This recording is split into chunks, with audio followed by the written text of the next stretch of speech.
அறிவோம். அனைவருக்கும் நமஸ்காரம்.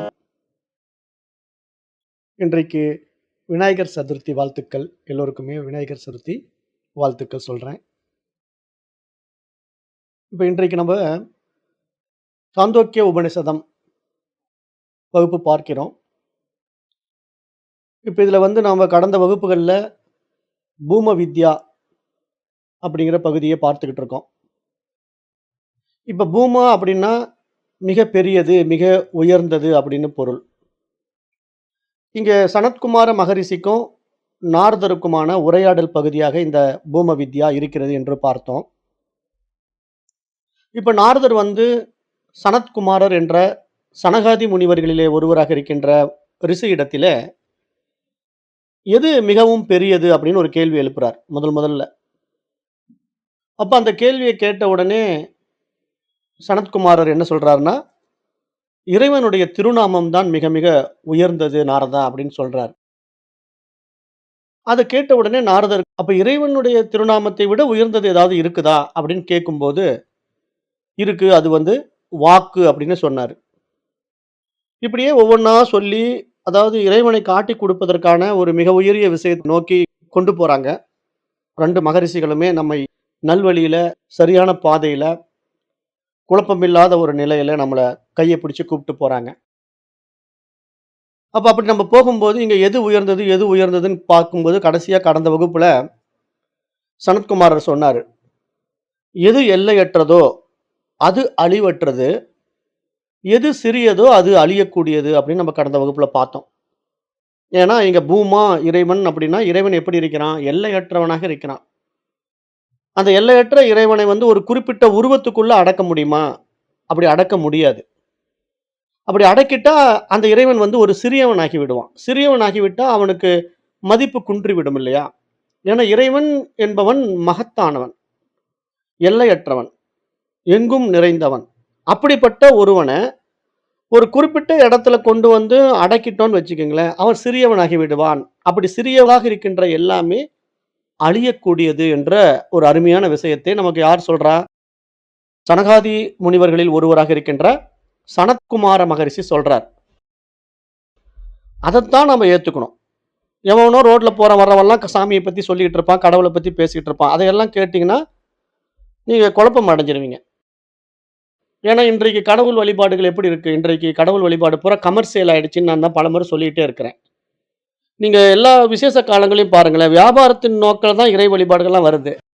ஏன்னா கொஞ்ச நேரத்துக்கு முன்னாடி தானே விநாயகர் சதுர்த்தி வாழ்த்து சொல்லிட்டு இப்ப விநாயகர் சதுர்த்தியே எகென்ஸ்டா பேசுறீங்களே அப்படின்னு நீங்க கேட்கலாம். உண்மையை சொல்லித்தானே ஆகணும். விநாயகர் சதுர்த்தி அப்படின்னா நீங்க போய் பாருங்க, கடை வீதியில போய் பாருங்க, ஒவ்வொரு பொருளும் 10 மடங்கு விலை ஏத்தி வச்சிருக்கான். 10 ரூபாய்க்கு கிடைக்கக்கூடிய ஒரு பொருளை 100 ரூபாங்கிறான், மனசாட்சியே இல்லாம. ஏன் அப்படின்னா விநாயகர் சதுர்த்தி. ஆமா, விநாயகர் சதுர்த்திக்கும் இதுக்கு என்னையா சம்பந்தம்? அப்ப என்னன்னா, அந்த விநாயகர் சதுர்த்தியை வச்சு இங்க மக்கள் கிட்ட பணம் பறிக்கிற ஒரு வித்தை. இந்த மாதிரிலாம் வித்தை கத்து வச்சிருக்காங்க. மக்கள் கிட்ட மூடர்களையும் முட்டாள்களையும் பயன்படுத்தி பணக்காரனாக வாழ்வது எப்படி அப்படிங்கிற ஒரு பகுத்தறிவுவாதிகள் பயன்படுத்தி கொண்ட வித்தைகள் இதெல்லாம். நீங்க பெரும்பாலும் பாருங்க, பூ விற்கிறவன், விநாயகர் சிலை விற்கிறவன்லாம் ஆன்மீகவாதியா இருக்கவே மாட்டான். அவன்லாம் நாஸ்திகனா தான் இருப்பான்.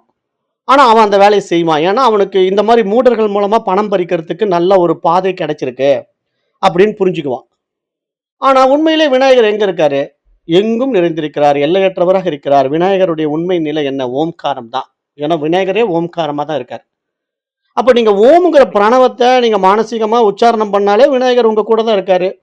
எங்கேயோ போய் ஒரு விநாயகர் சிலையை களிமண்ல வாங்கிட்டு வந்து வச்சுக்கிட்டு, அதை வாங்கிட்டு அதுக்கெல்லாம் பயங்கரமான விலையை கொடுத்து பூவை வாங்கி போட்டு, அதுக்கு பழங்கள் எல்லாம் விற்கிற விலை பார்த்தீங்கன்னா, ஒரு சாதாரணமான ரேட்ல வித்துக்கிட்டு இருக்கிற பழமெல்லாம் இன்னைக்கு 5 மடங்கு விலை ஏற்றி சொல்றான்.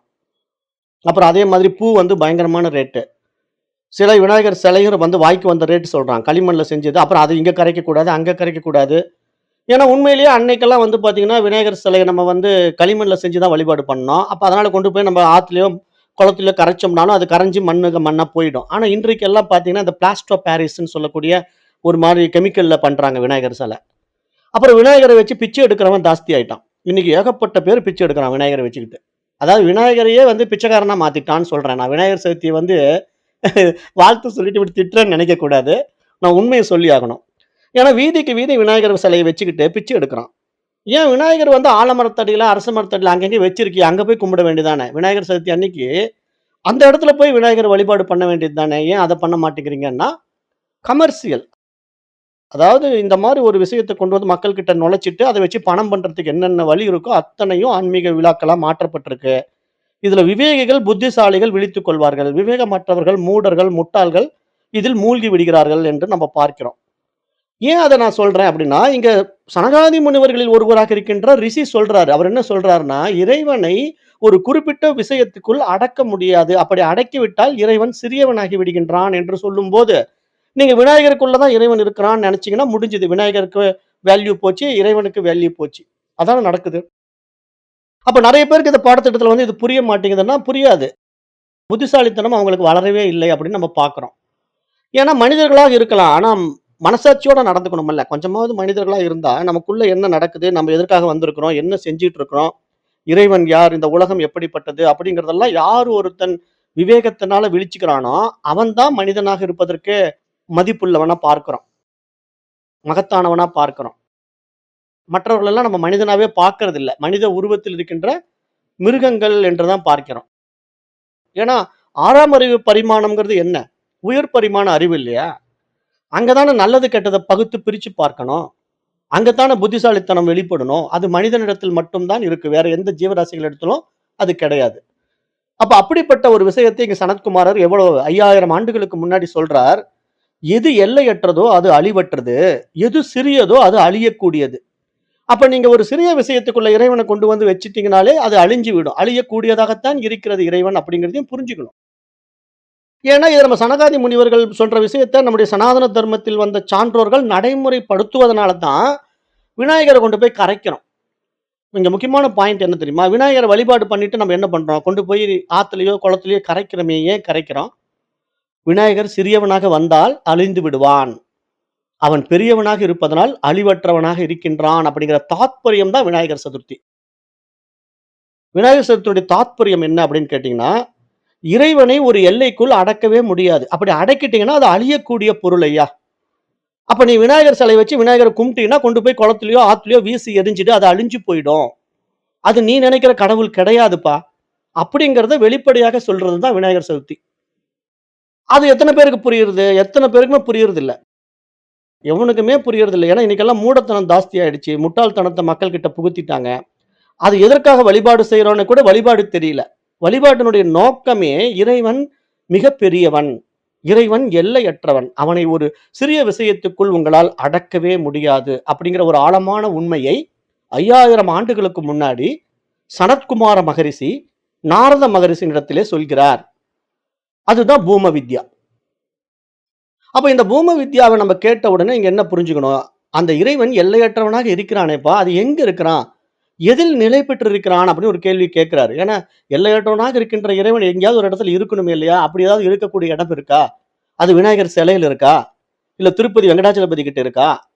இல்ல இமயமலை கைலாஸ்ல இருக்கா?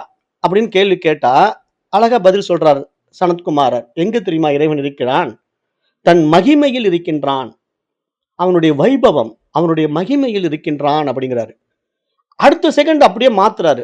ஒருவேளை அவன் தன் மகிமையில் இருக்கிறான் என்று சொல்லிவிட்டால் கூட நாரதா, அதுவும் இறைவனுக்கு இழுக்காகிவிடும். ஏனென்றால், அவன் மகிமைக்குள் அடங்கி விடுவான் என்பதாக பார்த்து விட வேண்டியதாக வருகின்றது இல்லையா? ஆகவே அவன் ஒருவேளை மகிமையிலும் நிலை பெறவில்லை என்றே வைத்துக்கொள் என்கிறார். சனகாதி முனிவர் என்ன சொல்றார்? நாரத மகரிஷியிடத்தில, இறைவன் மகிமையில் இருக்கிறான் என்று சொன்னால் கூட எனக்கு என்னமோ ஒத்துக்கொள்ள முடியவில்லை. என்னுடைய மனசாட்சி பயப்படுதுப்பா. இறைவனை நான் இப்படிப்பட்டவன், அப்படிப்பட்டவன் என்று எப்படி நான் புரிய வைப்பேன்? எதற்குள்ள அடக்க முடியும் அவனை? எந்த உருவத்துக்குள் கொண்டு வர முடியும்? எதிலயுமே கொண்டு வர முடியாது. அப்படிப்பட்டவனை அவனுடைய மகிமையில், அவனுடைய வைபவத்தில் தான் அனுபவமாக்க முடியும். அப்படிப்பட்ட வைபவம் என்பது ஒரு எல்லையற்றதாகவல்லவா இருக்கிறது. அந்த வைபவம் தான் இந்த பிரபஞ்சம். இறைவனே இந்த பிரபஞ்சமா விரிஞ்சிருக்கிறான். இந்த எல்லையற்ற பிரபஞ்சமாக, சூரியனாக, சந்திரனாக, கோடான கோடி நட்சத்திரங்களாக, பூமியாக, பூமியிலே வாழுகின்ற ஜீவராசிகளாக வியாபித்து இருக்கிறான். அப்படிப்பட்ட இறைவனுடைய வைபவத்த வார்த்தைகளால் விளக்க முடியுமா? முடியாது என்றது சாஸ்திரம். ஏன்னா அப்படிதான் இறைவன் இருக்கின்றான்.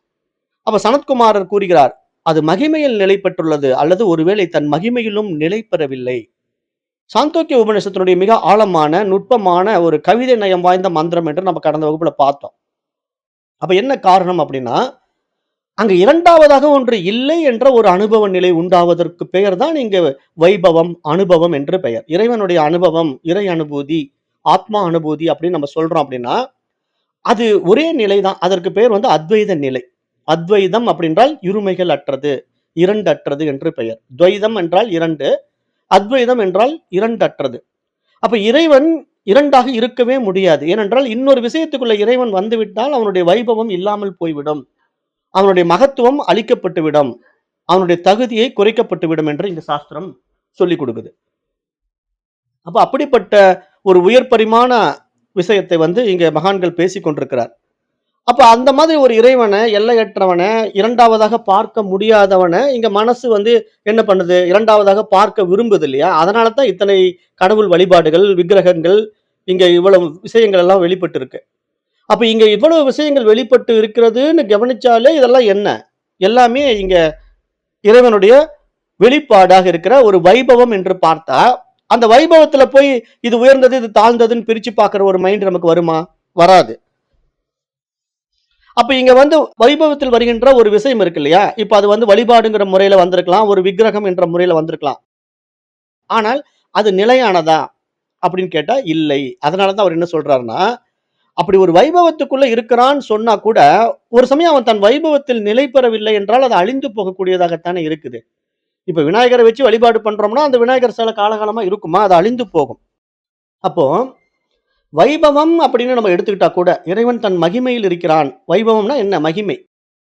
இறைவனுடைய மகிமை தான் இங்க எல்லாமா இருக்குது. அப்படி எல்லாமாக இருக்கின்ற மகிமைக்குள்ள இறைவனை நீங்க இருத்தி பார்க்க விரும்பினா கூட, ஒரு சமயம் அது தவறாகிவிடும். ஏனென்றால், அந்த மகிமை வாய்ந்த பொருள் கூட இல்லாமல் போகலாம். ஏன்னா, எவ்வளவோ விஷயங்கள் இங்க அழிந்து கொண்டு, அழிவுக்கு உட்பட்டு கொண்டே இருக்கிறதுனால, அப்படி அழியக்கூடியதாக ஒன்று இருக்குன்னா, அது இறைவனாக இருக்க முடியாதுங்கிற ஒரு மிகப்பெரிய விஷயத்தை இங்க மகான்கள் சொல்றது தான் இங்க நம்முடைய வழிபாட்டினுடைய நோக்கம், வழிபாட்டினுடைய தாத்பரியம், விநாயகர் சதுர்த்தியினுடைய முக்கிய விஷயம். அத நீங்க இன்னைக்கு புரிஞ்சுக்கங்க. விநாயகர் சதுர்த்தி எதற்காகன்னு இன்றைக்கு நீங்க எல்லாம் தெரிஞ்சுக்கணும். எதுக்காக விநாயகர் சதுர்த்தி அப்படின்னா, இறைவனை வந்து எதற்குள்ளயும் அடக்க முடியாதுங்க. எதுலயாவது அடக்குனீங்கன்னா, அது அழியக்கூடியதுங்க. அப்படி அழிந்து போவதை காட்டுவதற்கு தான் விநாயகர் சதுர்த்தி. இதுதான் விநாயகர் சதுர்த்தியினுடைய விழா. ஏன்னா விநாயகரை வழிபட்டுட்டு கொண்டு போய் ஆத்துலயோ, குளத்திலயோ கரைச்சிடணும். அத வச்சு கும்பிட்டுட்டு இருக்க முடியாது. ஏன்னா உருவத்துல இல்ல. இறைவன் உருவத்தில் கிடையாது. அப்ப அதை விளக்குவதற்கான ஒரு விஷயமாக இந்த விநாயகர் சதுர்த்தி வழிபாடை நம்ம பார்க்கிறோம். இது நம்முடைய சனாதன தர்மத்தில் வருகின்ற சான்றோர்கள் கொடுத்திருக்கிற ஒரு வழிமுறையாக இருந்தாலும், அதை நம்ம அவமதிக்க கூடாது. அதனுடைய தாத்பரியத்தை புரிஞ்சுகிட்டு வழிபாடு பண்ணணும். தாத்பரியம் புரியாம செய்றோம் இல்லையா? அதுதான் முட்டாள்தனம், மூடத்தனம் அப்படின்னு நம்ம சொல்றோம். விநாயகர் சதுர்த்தி வழிபாடுக்கு எதிரா இங்க நம்ம பேசல. விநாயகர் சதுர்த்தியுடைய வழிபாட்டினுடைய நோக்கத்துக்கு எதிரா பேசுறோம். தப்பா புரிஞ்சுகிட்டு இருக்கீங்க. விநாயகர் சதுர்த்தி வழிபாட தவறா புரிஞ்சுகிட்டு இருக்கீங்க. அத நீங்க தப்பு தப்பா வழிபாடு பண்றத மற்றவர்கள் பயன்படுத்திக் கொள்கிறார்கள். சாதகமாக்கிக் கொள்கிறார்கள். அப்ப அந்த சாதகமாகின்ற ஒரு பொருள வந்து இப்ப என்ன பண்ணிட்டானுங்க, ஆறு, குளங்கள் எல்லாம் சாக்கடை ஆக்கிட்டானுங்க. ஒரு பிளாஸ்டோ பாரிஸ்ல விநாயகர் சிலைய செஞ்சு, அத கொண்டு போய் தண்ணீல கரைச்சா, அது என்ன ஆகும்? கெமிக்கல் ரியாக்ட் ஆகும். அது கரைஞ்சும் போகாது. அப்புறம் அது அப்படியே கீழ போய் ஒரு படிமா படிஞ்சு, அதிலிருந்து கெமிக்கல் வெளிய வந்து, அதில இருக்கிற ஜீவராசிகள் பூரா மீன்கள் எல்லாம் இறந்து போகுது. தண்ணீய வந்து பால் படுத்துறோம். இயற்கைய வந்து சீர்கேடு அடைய வைக்கிறோம். இது நம்ம காலகாலமா செய்றோம். இப்ப பெரும்பாலான நதிகள் நம்ம நாட்ல இல்ல. எல்லாம் இல்லாம போச்சு. டிச்சி ஆயிடுச்சு பார்த்தீங்கன்னா, சென்னையில வந்து ஒரு அருமையான நதி, கூவம் நதி இப்ப சென்னையில எப்படி இருக்கு? சாக்கடை ஆயிடுச்சு. சேலத்துல திருமணிமுத்தாறு. சேலம்ங்கிற ஒரு ஊர் இருக்கு. சேலத்துல வந்து திருமணிமுத்தாறுன்ட்டு ஒரு அருமையான நதி. அந்த நதி அவ்வளவு தண்ணி அருமையா போயிட்டு இருக்கும். அந்த தண்ணி இப்ப என்ன பண்ணிட்டான்? சாக்கடை ஆக்கிட்டான். எப்படிங்க சாக்கடை ஆச்சு? இந்த மாரி தான் மனிதர்கள் புழங்க, புழங்க, புழங்க அசிங்கள கொண்டு போய் தண்ணீல கலக்க, கலக்க அப்புறம் அது என்ன ஆகும்? சாக்கடை ஆகும். சரி அப்படி புழங்குறானே, அத சுத்தப்படுத்துறானா? சுத்தப்படுத்துறது கிடையாது. ஏன்னா, இவனுங்க காரியம் முடிஞ்ச உடனே அவ்வளவுதான். விநாயகர் சதுர்த்தி அன்னைக்கு வந்து விநாயகர வச்சு கும்பிடுவான். 3 நாள் விநாயகர வச்சு பிச்சை எடுப்பான். 3வது நாள் ஒரு பெரிய கலெக்ஷன் ஆகும். அந்த அமௌண்ட்ட எல்லாரும் ஷேர் பண்ணிக்குவானுங்க. அப்புறம் விநாயகர கொண்டு போய் எரிஞ்சிடுவானுங்க அந்த குளத்துல. அப்புறம் அது குளத்துல என்ன ஆனா அவனுக்கு என்ன? அவ்வளவுதான். அவன் எதுக்காக விநாயகர வச்சு கும்பிட்டான்? Only money minded.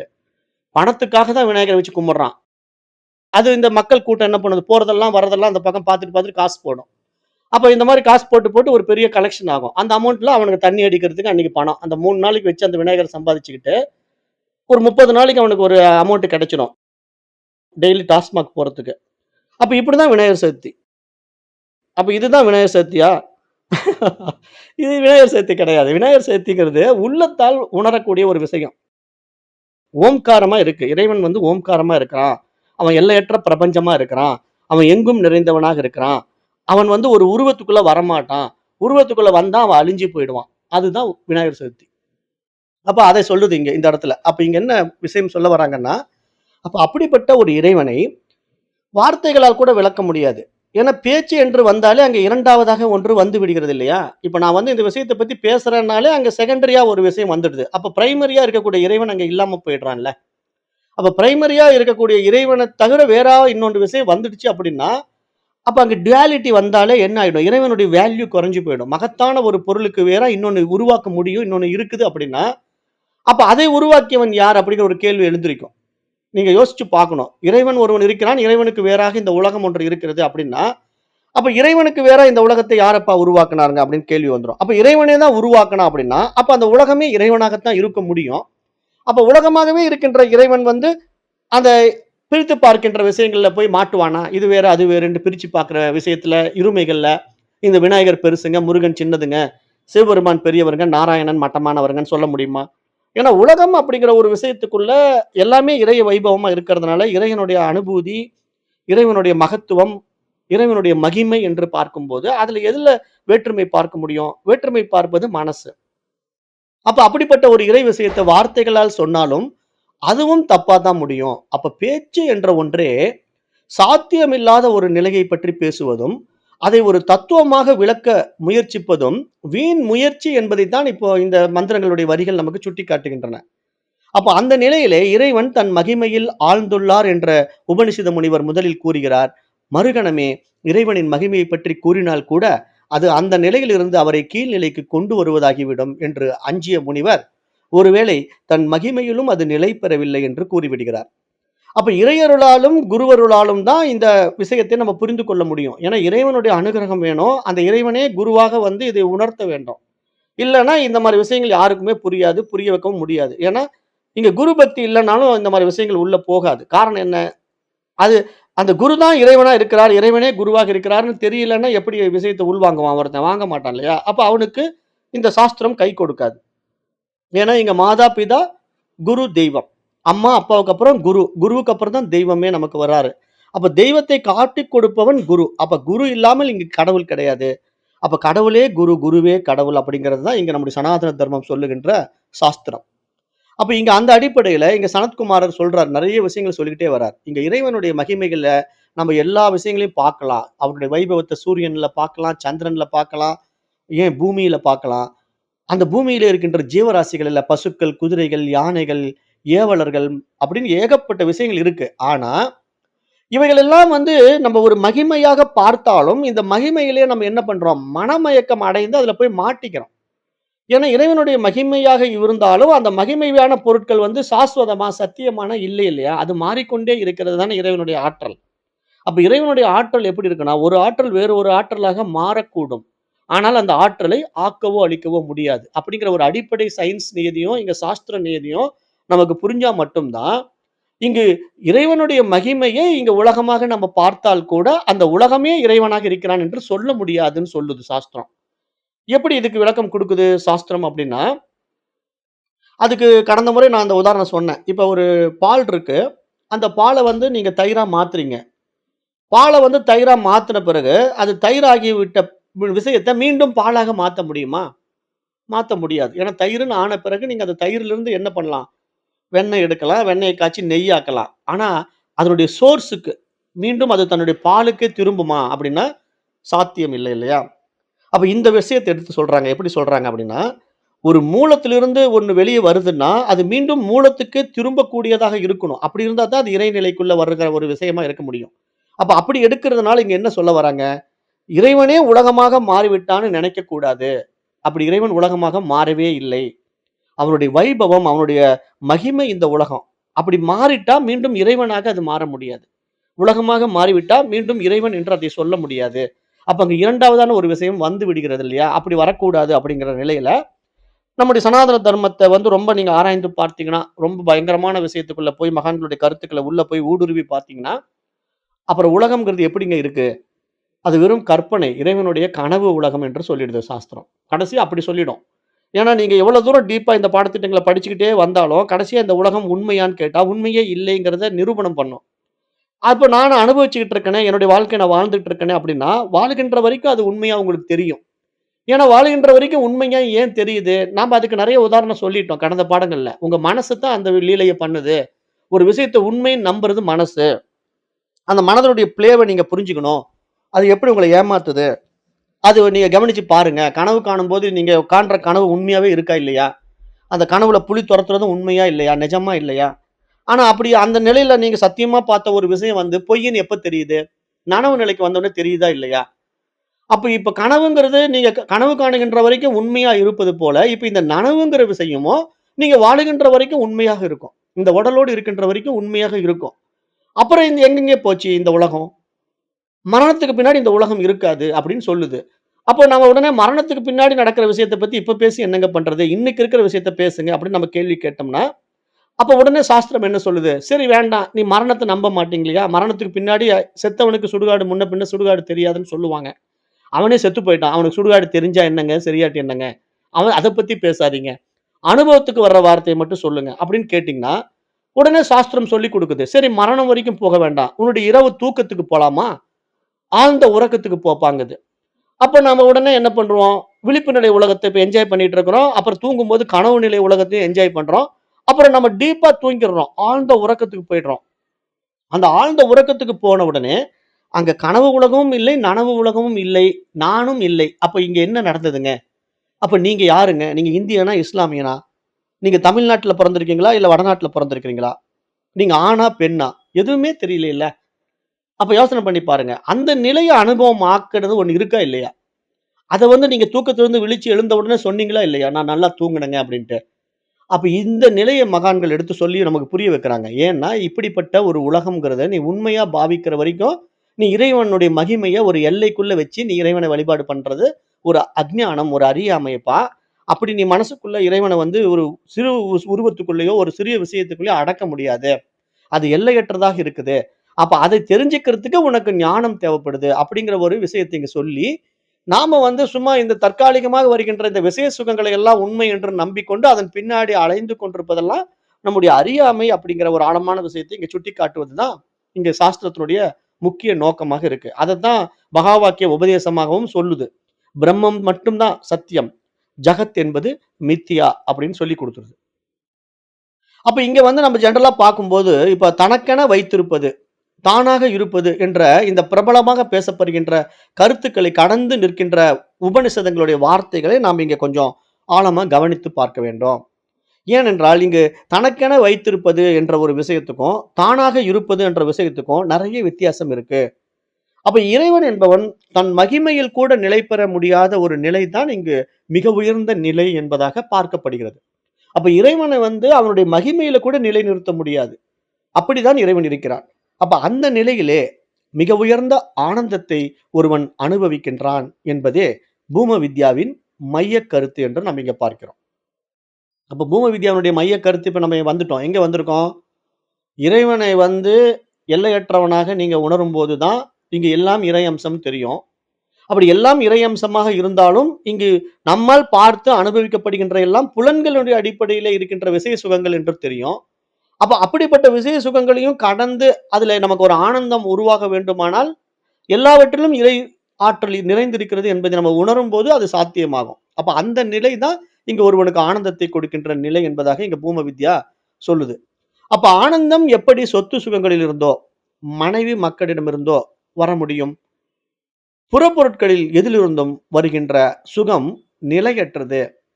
அது ஒரு நாள் துக்கத்தை கொடுக்கக்கூடியது என்பதை நாம் இங்க புரிந்து கொள்வதற்காக இங்க இந்த இடத்துல இதை மகான்கள் உணர்த்துகிறார்கள். அப்ப அப்படிப்பட்ட ஒரு விஷயத்துல நீங்க எதையெல்லாம் சுகம் என்று நினைத்தீர்களோ, அதெல்லாம் ஒரு காலத்துல துக்கத்த கொடுக்கக்கூடியதாக இருக்கிறதுனால, 2வது அவைகளெல்லாம் வந்து வந்து போகின்ற பொருட்களாக இருக்கிறதுனால, மாறிக்கொண்டே இருப்பதினால, அது இறைவனுடைய மகிமை என்று பார்த்தாலும் கூட, அந்த மகிமையிலும் இறைவன் இருக்கவில்லை, இருக்க விரும்பவில்லை என்றுதான் இங்க சாஸ்திரம் சொல்லுது. அப்படிங்கிறத இங்க சாந்தோக்கிய உபநிஷத்தினுடைய பூம வித்யாவினுடைய மையக் கருத்து.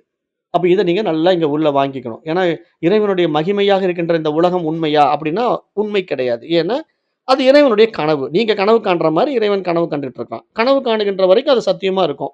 கனவு கலைஞ்ச பிறகு அதுக்கு மகா பிரளயம்னு பேரு. இறைவனுடைய பிரளயத்துல வந்து மகா பிரளயம் நடக்கும். மகா பிரளயம் நடக்கும்போது எல்லாமே நாம எல்லாமே காணாம போயிடுவோம். கனவுலருந்து எல்லாமே காணாம போயிடுவோம். கனவு கலைஞ்ச பிறகு கனவுல வர்ற கதாபாத்திரங்கள் எல்லாம் காணாம போயிடுதுல்ல. அப்போ நீங்க வந்து கனவுல யாரையோ சந்திச்சீங்க. அத்தன பேரும் கனவுல இருந்து நேர்ல வருவாங்களான்னா வரமாட்டாங்க. ஆனா அவங்கலாம் கனவு வரைக்கும் உண்மையா இருந்தாங்க இல்லையா? அது மாரி இந்த நனவு உலகமும் உங்களுக்கு கனஞ்சு போகும். அப்ப அப்படி கனஞ்சு போற கதாபாத்திரம், கனவு இறைவனுடைய பிரளயம் எதுங்க?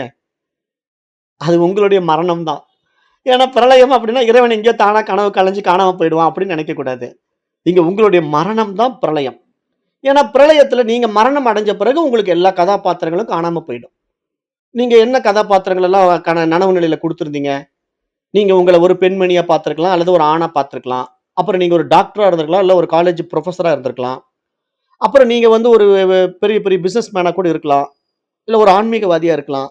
இந்த உலகத்துல என்னென்ன கேரக்டர், என்னென்ன கதாபாத்திரங்கள் நீங்க வச்சுக்கிட்டோ, மற்றவங்களுக்கெல்லாம் என்னென்ன கதாபாத்திரங்கள குடுத்து அவங்களெல்லாம் நீங்க உங்களோட அனுபவமாக்கிக்கிட்டீங்களோ, அந்த கதாபாத்திரங்கள் எல்லாம் எப்படி கணவன், மனைவி உறவு, குழந்தைகள் உறவு, பெற்றோர்கள் உறவு, அப்புறம் நம்முடைய படிப்பு, இப்படி என்னென்ன கேரக்டர் நம்ம குடுத்துருக்கோம், அதையெல்லாம் நம்ம வாழுகின்ற வரைக்கும் உண்மையாவே அந்த படம் அருமையா இருக்கும். அந்த படத்தினுடைய ஒவ்வொரு சீனும் சுவாரஸ்யமா இருக்கும். ஆனா, அந்த படம் கலைகிறது எப்போ? 3 மணி நேரம் முடிஞ்ச உடனே படம் ஆஃப் ஆயிடுதுல்ல. அப்ப படம் கலைஞ்சு போன பிறகு, அந்த சினிமாவுல ஏதாவது சீன்ஸ் இருக்கா? அதுல இதுவரைக்கும் பார்த்த சம்பவங்கள் எல்லாம் உண்மையா? எல்லாமே பொய் தானே. படம் பார்க்கிற வரைக்கும் தான் உண்மையா இருந்தது. படம் கலைஞ்ச பிறகு அந்த படத்துல ஒரு சீனும் உண்மை கிடையாது. அப்ப அது மாரி இந்த உலகம்ங்கிற ஒரு சீன் வந்து உங்கள விட்டு எப்ப போகும்? மரணத்துல போயிடும். மரணத்துக்கு பிறகு நீங்க யாருடைய பொண்ணு, யாருடைய பையன் சொல்ல முடியாது.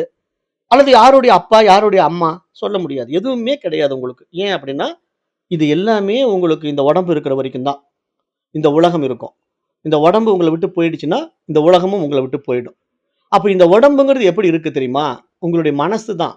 அதாவது மனசு வந்து சூட்சமமா இருக்கிறது, ஸ்தூலத்துல உருவத்த கொண்டு வந்து, அந்த உருவத்துல பஞ்ச புலன்கள படைச்சுக்கிட்டு, அந்த புலன்கள் வழியாக ஒரு உலகத்த உருவாக்கி அனுபவமாக்கிட்டு இருக்குது. இது புரியணும். இது யாருக்கு புரியுதோ அவங்க தான் ஞானிகள் சொல்றோம். ஞானிகள் அப்படின்னு நம்ம சொல்றது எதுக்காக அப்படின்னா, இந்த ஞானம் வரணும். நம்ம என்ன பண்ணிட்டு இருக்கிறோம்? எப்படி வாழ்ந்துட்டு இருக்கிறோம்? இங்க என்ன நடந்துட்டு இருக்கு? இது எது உண்மை? எது பொய்? எது நித்தியம்? எது அநித்தியம்? அப்படிங்கிற அந்த பகுத்து பிரித்து பார்க்கின்ற ஒரு புத்திசாலித்தனத்தில் மனிதன் உயர்ந்து விட்டால் மட்டும் தான், அவன் மனிதனில் மகத்தானவனாக பார்க்கிறோம். அப்படிப்பட்டவன் தான் அரிதரிது மானிடராய் பிறத்தல் அரிது என்று கூட புரிந்து கொள்ள முடியும் என்று தான், இங்கே சாந்தோக்கிய உபநிஷத்தினுடைய இந்த 24வது பகுதி நிறைவு பெறுகிறது. அப்ப இங்க உண்மையான நிலை என்ன? இப்ப இந்த சாந்தோக்கிய உபநிஷத்தினுடைய சனகாதி முனிவர்களிலே ஒருவராக இருக்கின்ற சனத்குமார மகரிஷி வந்து என்ன நமக்கு உணர்த்த வரார் அப்படின்னா, இரண்டற்ற காட்சி அப்படிங்கிற ஒரு மிகப்பெரிய விஷயத்த இங்க சொல்றார். இங்க எதுவுமே இருமைகள் கிடையாது. இரண்டற்ற நிலை. அப்ப இரண்டற்ற நிலைன்னா என்ன தெரியுமா? தன் மகிமையில் கூட நிலை பெறாத மகிமை வாய்ந்த இறைவனை உணர்கின்ற அந்த அத்வைத நிலை, அந்த ஏக்க நிலை, அந்த ஏகாந்த நிலை. அதுதான் இங்க இரண்டற்ற நிலை. அந்த நிலையை எப்படி வார்த்தைகளால் சொல்ல முடியும்? அது இப்படிப்பட்டதுங்க, அப்படிப்பட்டதுங்கன்னு சொல்லி யாருக்காவது புரிய வச்சிட முடியுமா? எந்த ஒரு அத்வைத சித்தாந்தத்தையும் யாராலயும் சொல்லி புரிய வைக்கவே முடியாது. ஏகப்பட்ட மகான்கள் வந்திருக்கலாம். எல்லோரும் அத வந்து காட்டிக் குடுப்பாங்க. அவங்க எல்லாமே வழிகாட்டிகள் தான். ஆனா, அந்த வழிகாட்டியே நம்ம புடிச்சுக்கிட்டு நிக்கக்கூடாது. இங்க நம்ம என்ன பண்றோம் அப்படின்னா, நெறைய பேர் வழிகாட்டிகளையும் புடிச்சுக்கிறோம். அப்படி வழிகாட்டிய புடிச்சுக்கிட்டீங்கனாலும் நீங்க ஊர் போய் சேர முடியாது. ஏன்னா, இங்க வருகின்ற மகான்கள் எல்லாம் யாரு? ஒரு வழிகாட்டி தானே. இப்படி இருக்கு, அப்படி இருக்குன்னு உங்களுக்கு சொல்லிக் குடுக்குறாங்க. அத நீங்க நடைமுறைப்படுத்திட்டு, நீங்க அந்த அனுபவத்துக்கு வர்றத விட்டுட்டு, இந்த போர்டு வந்து எனக்கு சென்னை போறதுக்கு வழிய காட்டிக் குடுத்துருச்சு. என்ன ஒரு மகத்துவமான போர்டு. என்ன ஒரு மகிமை வாய்ந்த போர்டு அப்படின்னு அந்த போர்டுல 3 பட்டைய போட்டு, ஒரு கொட்டைய போட்டு கட்டி புடிச்சுக்கிட்டே நின்னுட்டு இருந்தீங்கன்னா, நீங்க சென்னை போய் சேர முடியுமா? சென்னை போய் சேர முடியாது. அப்ப நீங்க என்ன பண்ணணும்? அந்த போர்டு வழி காட்டுனத பார்த்துட்டு, அந்த போர்ட தொட்டு கும்பிட்டுட்டு, "நல்ல வேலைப்பா நீ இந்த இடத்துல நின்ன. நீ வந்து இந்த பக்கம் போனா சென்னைன்னு எனக்கு காட்டிக் குடுத்துட்ட. நான் இப்பயே சென்னை பக்கத்துல கிளம்புறேன்னு" சொல்லிட்டு நீங்க கிளம்பி சென்னை பக்கம் போனீங்கன்னா, ஊர் போய் சேரலாம். ஆனா நீங்க போர்டையே கட்டி பிடிச்சு நின்னா ஊர் போய் சேர முடியாது. இப்ப என்ன பண்றாங்க நெறைய பேருன்னா, இந்த ஆன்மீக விஷயத்துக்குள்ள வருவாங்க. வந்து குருமார்கள புடிச்சுக்குவாங்க. குரு என்ன சொல்லிக் குடுக்குறாரோ, அந்த குருவுடைய வித்தைகள எடுத்துக்கிட்டு, அந்த குருவே இப்ப கடவுள் மாரி பண்ணிக்கிறாங்க. ஆனா உண்மை குரு கடவுள் தான். ஆனா அந்த கடவுளே நான் தான்னு காட்டிக் குடுக்குறாரு. அத ஏன் மறந்துட்டீங்க? குரு கடவுள் தான். அவரு ஆக என்ன சொல்றாரு? குருர் பிரம்மா, குருர் விஷ்ணு, குருர் தேவோ மகேஸ்வரஹா. குரு சாட்சாத் பரபிரம்மா. அதுல ஒண்ணும் சந்தேகம் இல்ல. குருவும் கடவுளே தான். குருவே பிரம்மா தான். ஆனா பரபிரம்மம் தான் அவரும். ஆனா, அவர் வந்து என்ன விளையாடிட்டு போனாரா? வேடிக்கை பார்த்துட்டு போனாரா? குரு. அவரு வந்து உபதேசம் குடுக்குறாரு. குரு வந்து என்ன பண்றாரு? உபதேசம் குடுக்குறாரு. என்ன உபதேசம் குடுக்குறாரு? தத்துவமசி.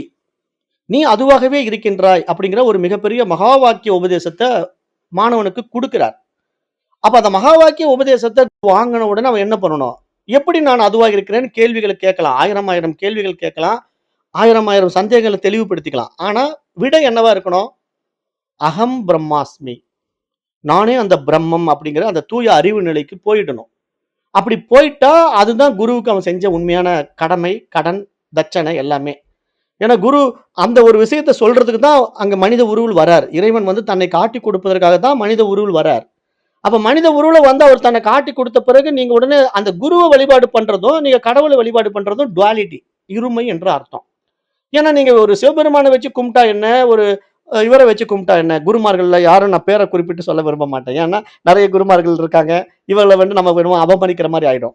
நீங்க என்ன புரிஞ்சுக்கணும்னா, அந்த வழிபாடு பண்ணக்கூடிய குரு, நீங்க கடவுளாக்கிட்டீங்க.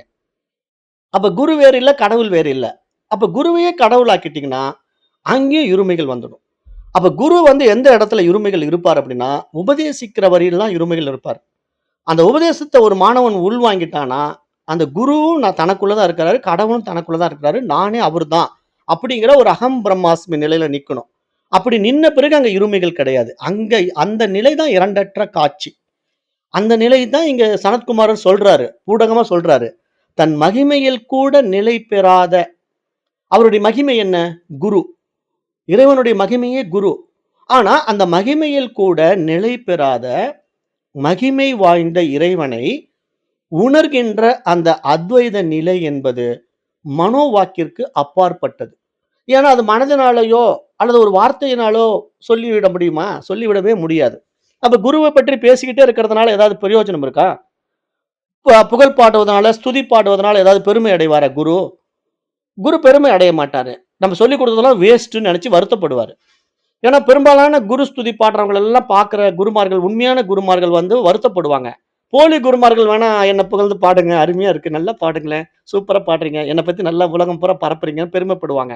ஆனா, உண்மையான குருமார்கள் வந்து, "எதுக்குப்பா என்ன புடிச்சுக்கிட்டு இருக்கிற? என்ன புடிச்சு தூக்கி நிறுத்துற? நான் இங்க என்னத்த பண்ண வந்தேன்? உன்ன காட்டிக் குடுக்க வந்தேன். உன்ன நான் காட்டிக் குடுத்துட்டேன். நீயே அது, அதுவே நீன்னு புரிஞ்ச பிறகு இங்க நான் எங்க வந்தேன்? நான் ஒருத்தன் இல்லவே இல்லையே!" அப்ப அத நீ உணரப்பா. உனக்குள்ள நீ அத உணரு. அப்பதான் நான் குடுத்த பாடமே உனக்கு உள்ள போயிருக்கு. இல்லன்னா நீ என் பாடத்த கேட்கல. சரியா புரிஞ்சுக்கல.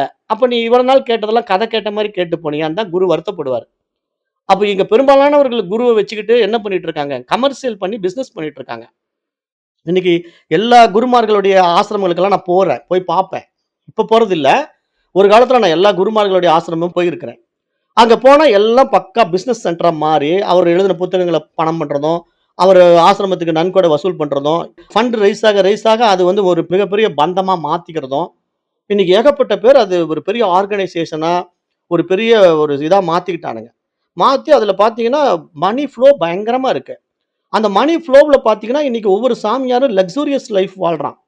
வடநாட்டுல ராமகிருஷ்ண மடமெல்லாம் போயிட்டீங்கன்னா, காசு அப்படியே புரளுது. கொஞ்சம் நெஞ்ச பணம் இல்ல. கோடி கோடியா பணம். அப்ப அந்த பணமெல்லாம் எங்க பல நாடுகள்ல இருந்து வருது. என்ன பண்றது அவ்வளோ பணத்தையும்? ஒரு சாமியார் அத ஷேர் மார்க்கெட்ல போட்டு பிசினஸ் பண்ணிட்டு இருக்கிறான். ஒரு சாமியார் ஃபைனான்ஸ் பண்ணான். கடைசியில என்ன ஆச்சு? அவன் மாட்டிட்டான். சாமியாரே வந்து இந்த மாரி பணத்தெல்லாம் வெளிய ஒருத்தன் வந்து பிளாக்மெயில் பண்ணி வாங்கியிருக்கிறான். போன 2 மாசத்துக்கு முன்னாடி ஒரு நியூஸ் பார்த்தேன் நானு.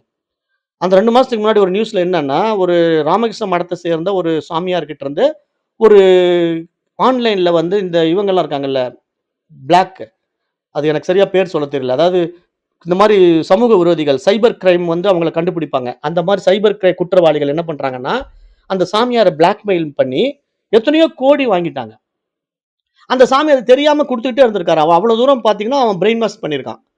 அந்த சாமியார் அத பூரா குடுத்து முடிச்சுட்டு ஒரு சர்டன் ஸ்டேஜ்ல கணக்கு கேட்க வந்த மற்ற சாமியார்கிட்ட சொல்லும்போது தான், இவ்வளோ பணம் எங்க ஃப்ளோ ஆச்சுன்னு கேட்கும்போது, இப்படி இப்ப வெளிய குடுத்துட்டேன். இந்த மாரி குடுக்க சொன்னாங்கன்னு குடுத்துட்டேன்னு சொல்லும்போது தான், அது சைபர் கிரைம் போலீஸ்க்கு போய் விசாரணையில வந்து பார்த்தா, இத்தன கோடி வெளிய போயிடுச்சு. இப்ப அத்தன கோடியும் அந்த சாமியார வச்சு அவன் அபகரிச்சுட்டு போயிட்டான். அந்த சைபர் குற்றவாளி அபகரிச்சுட்டு போயிட்டான். ஆனா இந்த வேலைய ஒரு சாமியார் செஞ்சுட்டு இருக்கான்னா, அந்த சாமியார் என்ன பண்ணிட்டு இருந்திருக்கான்னு நீங்க யோசனை பண்ணி பாருங்க. அப்ப இதுக்கு தான் குரு வந்தாரா? ராமகிருஷ்ண பரமஹம்சர் வந்து இதுக்கு தான் ராமகிருஷ்ண ஆசிரமத்த தொடங்குனாரா? அன்னைக்கே சுவாமி விவேகானந்தர் வந்து இத கலைச்சிடுறேன்னு சொன்னாரு. சுவாமி விவேகானந்தர் என்ன சொன்னாருன்னா, "இந்த மடமெல்லாம் தேவையில்ல. நான் எல்லாமே வேலூர் மடத்திலிருந்து எல்லா மடத்தையும் வித்துடுறேன்." அப்படின்னு சொன்னாரு. ஆனா அம்மை சாரதா தேவி தான் விற்க விடல. அன்னை சாரதா தேவி என்ன சொல்ட்டாங்கன்னா, "வேண்டாம், வேண்டாம் நரேந்திரா. அது வந்து நீ எடுத்த சொந்த சொத்து கிடையாது. இது பொது சொத்து. அதனால இது பின்னாடி வர சீடர்களுக்கு பயன்படட்டும்." அப்படின்னு சொல்லிட்டு அவங்க அப்போதைக்கு நல்ல மனப்பான்மையில அத விட்டுட்டாங்க. ஆனா இன்னைக்கு அது என்ன ஆயிடுச்சு? எல்லா பக்கமும் போய் கண்டபடி மக்களிடத்துல இன்னைக்கு எங்கெங்கேயோ போய் எப்படி எப்படியோ தவறான வழிகள் எல்லாம் பயன்பாட்டுல இருக்கு. எதுக்கு இது சொல்றேன்னா, நான் ஒரு மடத்த தப்பா சொல்றேன்னு நெனைக்கக்கூடாது. அதுல இருக்கக்கூடிய சில நபர்களால் அந்த மடத்துக்கு கெட்ட பேர் வருது. குருவுக்கு கெட்ட பேர் வருது. அப்போ இங்க நம்ம என்ன புரிஞ்சுக்கணும்? குருமார்கள் வந்து இதுக்காக வரல. இந்த மடத்த அமைச்சுக்கிட்டு, மடத்த நீ இப்படிலாம் பின்னாடி ஆர்கனைசேஷன் பண்ணிக்கிட்டு, அத நீ அத வச்சு பின்னாடி பணம் பண்ணிக்கிட்டு இரு. அந்த பணத்துலலாம் இப்படி பிசினஸ் பண்ணிட்டு இருன்னு எந்த குருவும் சொல்லிக் குடுக்கறதுக்கு வரல. அவங்க சொல்லிக் குடுக்க வந்தது ஒரே விஷயம் தான். தத்துவமசி அப்படிங்கிற ஒரு மகா வாக்கியத்த சொல்லிக் குடுக்க வந்தாங்க. அத ஒழுங்கா உள்வாங்கிக்கிட்ட சீடனுக்கு வந்து குருவும் இல்ல, சிஷ்யனும் இல்ல. ஏன்னா இங்க வேதாந்த சாஸ்திரத்துல என்ன சொல்லுது? ஆதிசங்கருடைய பாடல் என்ன? நிர்வாண ஷடகம் என்ன சொல்லுது? மனோ புத்தி அகங்கார சித்தானி நாகம். அதுல வந்து நான் குரு, நான் சிஷ்யா. நான்னா இல்லை என்று அர்த்தம். நான் குரு, குருவும் இல்லை. நான் சிஷ்யா, சிஷ்யனும் இல்லை. அப்ப யார் இருக்கிறா? இறைவன் மட்டும் தான் இருக்கிறான். அப்ப இறைவன் மட்டும் தான் இருக்கிறான் என்பதை தெரிந்து கொள்வதற்கு தான் இவ்வளவும் தேவைப்படுது. அப்ப இத நீங்க உள்ள வாங்கி அந்த இறைவனாகவே நீங்களும் மாறும்போது தான், இங்க இறைவன் வேறல்ல, நான் வேறல்லங்கிற அந்த இரண்டற்ற நிலை உண்டாகும். அப்படிங்கிற ஒரு விஷயத்த இங்க வந்து சனத்குமார மகரிஷி, நாரத மகரிஷி கிட்ட சொல்றதுக்கு தான் இந்த பூம வித்யாவுல இவ்வளோ கிளாஸ் போச்சுங்க. இவ்வளோ கிளாஸ் அதுக்கு தான் போச்சு. அப்ப இவ்வளோ கிளாஸ் இங்க போய் கடைசியா என்ன சொல்ட்டாங்க? இறைவனை உணர்கின்ற அந்த அத்வைத நிலை வாக்கை கடந்தது. அதைப் பற்றி பேசவே முடியாது. ஆனாலும் மனித குலத்தின் மீது இறைவன் கொண்ட கருணையினாலே அவன் ஓர் சித்திரத்தை தர இங்கே சனத்குமாரர் வழியிலே வந்தார். நாரதர் வழியிலே வந்தார். பல குருமார்கள் வழியிலே வந்தார் என்று நாம் இங்க பார்க்கிறோம். அப்ப அப்படிப்பட்ட பூம வித்யா எனப்படுகின்ற அறுதி உண்மை என்ன? அப்படிங்கிறத இப்ப சனத்குமாரர் பேசுகிறார். அந்த நிலையிலே, அதாவது அந்த அறுதி உண்மையாகிய அத்வைத நிலையிலே, கீழேயும் இறைவன் தான், மேலேயும் இறைவன் தான். பின்னாலும் இறைவன் தான், முன்னாலும் இறைவன் தான். தெற்கேவும் இறைவன் தான், வடக்கேவும் இறைவன் தான். அவரே இவைகள் அனைத்துமாக ஆகியுள்ளார். ஆக இங்கு இருப்பதெல்லாம் இறைவனே அப்படிங்கிற ஒரு மிக உயரிய நிலைக்கு பேர் தான் அத்வைதம் என்று பெயர். அப்ப இந்த நம்பிக்கை எப்படி அப்படின்னு பார்த்தீங்கன்னா, கீழேயும் நான் தான், மேலேயும் நான் தான், பின்னாலேயும் நான் தான், முன்னாலேயும் நான் தான், தெற்குலயும் நானு, வடக்குலயும் நானு அப்படின்னா, இவைகள் எல்லாம் நானாகவே இருக்கிறேன் அப்படிங்கிறத இறைவன் சொல்றான். எல்லாமாக இறைவனே இருக்கிறான். ஆனால் அந்த அறுதி நிலையில ஒரு காட்சி இங்க உண்டாகுது இல்லையா? இந்த உலகம் அப்படிங்கிற ஒரு காட்சி உண்டாகுது இல்லையா? அப்ப அந்த காட்சிங்கிற ஒரு விஷயத்த நம்ம எப்படி பார்க்கிறோம்? நம்முடைய புலன்கள் மூலமா பார்க்கிறோம். நம்ம இடத்துல இருக்கிற வைபவமே என்ன தெரியுமா? நம்ம இடத்துல இருக்கிற புலன்கள் தான். கண்களால் ஒரு காட்சியை காண்கிறோம். காதுகளால் ஒரு விஷயத்த கேட்கிறோம். இது இது நம்மகிட்ட இல்லன்னா, நீங்க இறைவன தெரிஞ்சுக்கவே முடியாதுல்ல. இப்ப இறைவனை பற்றி தெரிந்து கொள்ள வேண்டுமானால், உங்களுக்கு வந்து காது இருக்கணும். அப்பதான் நீங்க வார்த்தைகள கேட்கணும். அந்த வார்த்தைகள்னால நீங்க எத புரிஞ்சுக்க விரும்புறீங்களோ, அது உங்களுக்குள்ள ஒரு புரிதல உண்டு பண்ணும். அப்ப அதுக்கு புலன்கள் தேவைப்படுது. அதை சொல்லுவதற்கு இன்னொரு குரு வரணும். அந்த குருவும் மனித உருவில் தான் வரணும். அப்ப அவருக்கும் புலன்கள் தேவைப்படுது. அவரும் வந்து வாய் வச்சுக்கு தான் பேசியாகணும். குரு வந்து அப்படியே உருவமே இல்லாம எப்படி உங்களுக்கு உபதேசம் குடுக்க முடியும்? உபதேசம் குடுக்க முடியாது. அப்ப குருவும் என்ன பண்ணுவாரு? உருவத்தில் வருவாரு. குருன்னா யாரு? இறைவன். இறைவனே வந்து உருவத்தில் வருவாரு. வந்து உபதேசம் குடுப்பாரு. அப்ப வாய் வழியா உபதேசம் குடுப்பாரு. காது வழியா உபதேசம் கேட்பாரு. அப்ப இங்க குடுப்பவரும் அவரே, கேட்பவரும் அவரே. இது புரிஞ்சிட்டா தான் இங்க குருவும் இல்ல, சிஷ்யனும் இல்லன்னு புரியும். ஏன்னா, இங்க சாஸ்திரம் அத தெளிவுபடுத்தும். எப்படின்னா, சிவபெருமானுக்கு வந்து முருகப்பெருமான் உபதேசம் பண்றதா நம்முடைய புராண கதைகள் இருக்கும். முருகன் யாரு? சிவபெருமான் மூலமா வெளிப்பட்ட ஒரு விஷயம். ஆனா, அந்த முருகனே வந்து பிரணவத்த உபதேசம் பண்ணும்போது, சிவபெருமான் அப்படியே மண்டியிட்டு, குனிஞ்சு பணிவா அப்படியே உபதேசம் கேட்பாரு. அப்ப முருகன் உபதேசிப்பாரு. அப்ப இங்க என்ன புரிஞ்சுக்கணும்? என்னப்பா சிவபெருமான விட முருகன் பெருசா? அப்படி பார்க்கக்கூடாது. குருன்னு நிலைக்கு வந்துட்டா, அது மகனாக இருக்கலாம், அப்பாவா இருக்கலாம். அது யாரா வேணா இருக்கலாம். ஆனா, அங்க உபதேசம் குடுக்கிறவர் குரு. அவ்வளவுதான். அது சிவபெருமானாவே இருந்தாலும், உபதேசம் குடுக்கும்போது, அந்த பணிவும், அந்த அடக்கமும் இருந்தா மட்டும் தான், அந்த உபதேசத்த உள்வாங்க முடியுங்கிறது அந்த புராண கதையினுடைய தத்துவம். அப்ப அப்படிப்பட்ட ஒரு விஷயத்த வந்து முருகப்பெருமான் உபதேசிக்கிறார் அப்படின்னா, அவர் எத உபதேசம் பண்ணியிருப்பார்? தத்துவமசி தான் உபதேசம் பண்ணுவார். நீ தான் அது அப்படின்னு உபதேசம் பண்ணுவார். அப்படி உபதேசம் பண்ணுனா, அடுத்த செகண்ட் என்ன ஆயிடும்? அங்க குருவும் இல்ல, சிஷ்யனும் இல்ல. தத்துவமசிங்கிற உபதேசத்த உள்வாங்குன பிறகு, அங்க இருமைகளே கிடையாது. இருப்பது இறைவன் மட்டுமே. அப்ப அந்த நிலை, அதுதான் இங்க உண்மையான நிலை. அது நிலைக்கு போயிட்டா, இங்க வடக்கு, தெற்கு, மேல, கீழ, முன்னாடி, பின்னாடி அப்படிங்கிறதெல்லாம் என்ன? எல்லாமே இறைவன் அப்படின்னு புரிஞ்சு போயிடும். அப்ப அந்த நிலை அங்கே, இங்கே என்று கூறாமல், எங்கும் ஒளிமயமாக நிறைந்த பேரானந்தமாக, அருள் வடிவமாக இறைவன் எழுந்தருளி இருக்கின்றான். அப்ப மேல், கீழ் என்றெல்லாம் பிரிக்க இயலாமல், எங்கும் நீக்கமற இறைவன் நிறைந்திருக்கின்றான் அப்படிங்கிற அவனுடைய வைபவம், அவனுடைய மகிமையை இங்கு சாஸ்திரம் இப்படி சொல்லி புரிய வைக்க பாக்குது. அத புரிய வைக்கிறதுக்கு தான் இந்த உலகமாக பரிணமிச்சிருக்கு. தன்னையே தான் பாக்குகின்ற கண்ணாடியாக இந்த உலகத்தை வைத்திருக்கிறது அப்படின்னு நீங்க புரிஞ்சுக்கணும். ஏன்னா நம்ம பாடத்திட்டத்துல நான் அடிக்கடி அதான சொல்லிட்டு இருப்பேன். அது உங்களுக்கு புரியிற மாரி நான் சொல்றதுக்கு நான் என்ன சொல்லுவேன்? ஒரு எக்ஸாம்பிள் எப்படி குடுப்பேன்? இப்ப நான் என்னையே பார்க்கணும்னா, என்ன முழுசா பார்க்க முடியாது. அப்ப என்னுடைய கண்ண இப்ப நானே பார்க்கணும். அப்படி வச்சுக்கலாம். என்னையே பார்க்கணும்னா கூட நீங்க இவரு ஏன் போய் தண்ணீல நின்னு பார்க்கலாம்ல, அங்க நின்னு பார்க்கலாம்லங்கிற ஒரு மைண்ட் உங்களுக்குள்ள போகும். இப்ப நான் என்னுடைய கண்ணையே நான் பார்க்கணுங்க. என்ன வழிங்க? என்னுடைய கண்ணையே நான் பார்க்கணும்னா என்ன வழி? என்னுடைய கண்ண நான் பார்க்கவே முடியாது. ஆனா பார்த்தாகணும். அப்ப அதுக்கு ஒரு கண்ணாடி வேணும்ல. அப்ப நான் ஒரு கண்ணாடிய உற்பத்தி பண்ற அறிவு என்கிட்ட இருக்கணும்ல. அப்ப நான் ஒரு அறிவு உற்பத்தி பண்ணி, அந்த அறிவுலருந்து கண்ணாடிய உற்பத்தி பண்ணி, அந்த கண்ணாடி வழியா நான் முன்னாடி வச்சு பார்த்தா, என்னுடைய கண்ணு அந்த கண்ணாடியில பார்க்க முடியும். அப்ப இப்படிப்பட்ட கண்ணாடியில பார்க்கிற அந்த கண்ணு என்னுடைய கண்ணு தான். ஆனா, அது என்ன கண்ணுக்கு வேறா இருக்கிற மாரி தெரிஞ்சாலும் அது நான் தான்.